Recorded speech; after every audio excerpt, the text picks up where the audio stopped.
Ibinida ng administrasyon ni Pangulong Ferdinand R. Marcos Jr. ang mataas na koleksyon ng buwis kasabay ng pagsisimula ng 2025 National Tax Campaign ng Bureau of Internal Revenue. Nagbabalik si Clazel Pordilia.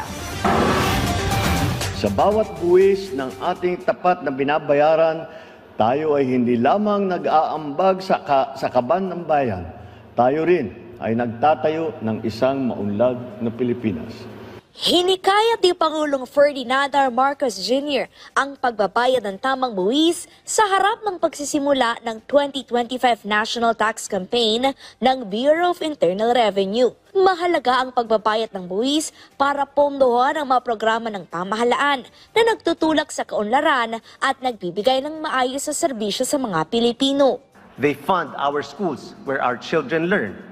They support our healthcare system. They maintain our roads and infrastructure. They are investments in our shared future. Nakaraang taon, pumalo sa 2.86 trillion pesos ang nakolekta ng BIR, na 13% mas malaki kumpara noong 2023. Sa ilalim ng administrasyon ni Pangulong Marcos, naitalang pinakamataas sa koleksyon ng ahensya at unang beses na abot ang target ng Development Budget Coordination Committee sa loob ng 20 taon. Bunga ng epektibong serbisyo ng BIR sa pamamagitan ng digitalization, gaya ng online registration and update system na nagpapabilis ang pagpaparehistro at pag-update ng impormasyon ng mga taxpayer. Patuloy din ang paghabol sa mga peke transaksyon na nagresulta ng pagkakakolekta ng higit 4 bilyong piso. Sumirit naman sa higit 100 milyong piso ang buwis na nakuha ng pamahalaan mula sa mga ilegal na pagbibenta ng vape,